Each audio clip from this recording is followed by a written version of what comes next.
जय श्री श्याम, राधे राधे। एक बार भगवान विष्णु ने धरती लोक में विचरण करने का निश्चय किया। जब उन्होंने ये बात लक्ष्मी जी को बताई तो उन्होंने भी साथ में चलने का आग्रह किया।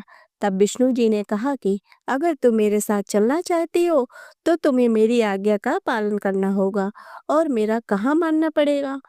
लक्ष्मी जी ने भगवान विष्णु जी की शर्त मान ली और उनके साथ धरती पर विचरण करने निकल पड़ी। धरती पर पहुंचने के बाद भगवान विष्णु और लक्ष्मी जी एक जगह रुके और वहां विष्णु जी ने उनसे कहा कि मैं दक्षिण दिशा की ओर जा रहा हूँ, जब तक मैं ना आऊं तुम कहीं मत जाना।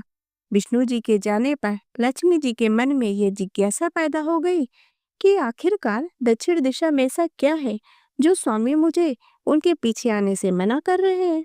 लक्ष्मी जी से सहा नहीं गया और अपनी जिज्ञासा को शांत करने के लिए वह विष्णु जी के पीछे पीछे चल पड़ी।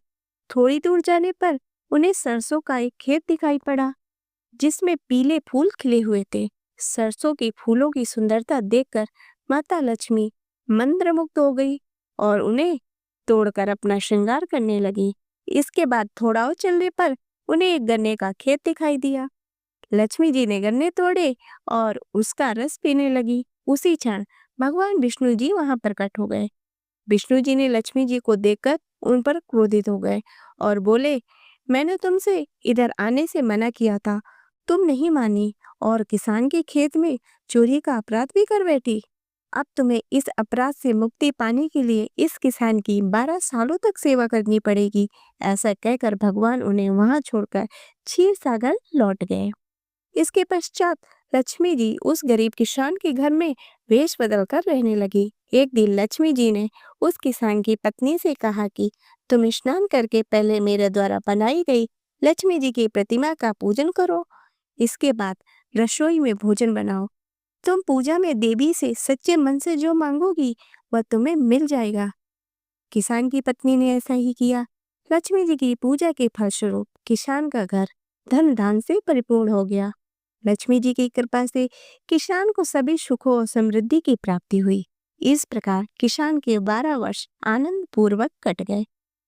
12 वर्षों के बाद लक्ष्मी जी वहां से जाने के लिए तैयार हो गई और विष्णु जी उन्हें वापस ले जाने के लिए प्रकट हो गए।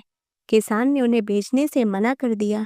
इस पर भगवान विष्णु बोले, इन्हें कौन जाने देना चाहता है, लेकिन यह एक जगह नहीं ठहरती।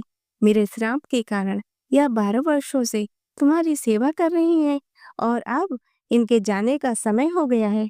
किसान हठपूर्वक बोला कि मैं लक्ष्मी जी को नहीं जाने दूंगा।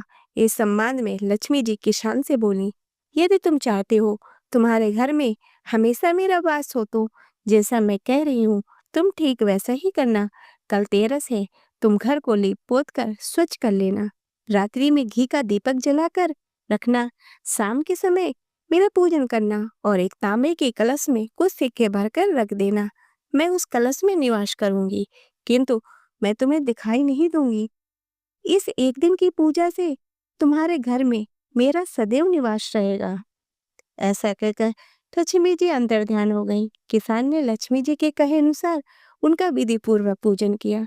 लक्ष्मी जी के आशीर्वाद से उनके घर में हमेशा समृद्धि का निवास बना रहा।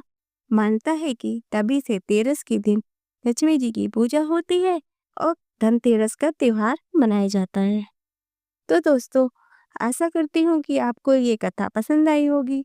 यदि ये कथा पसंद आई हो तो इसे लाइक करें तथा चैनल को सब्सक्राइब करें।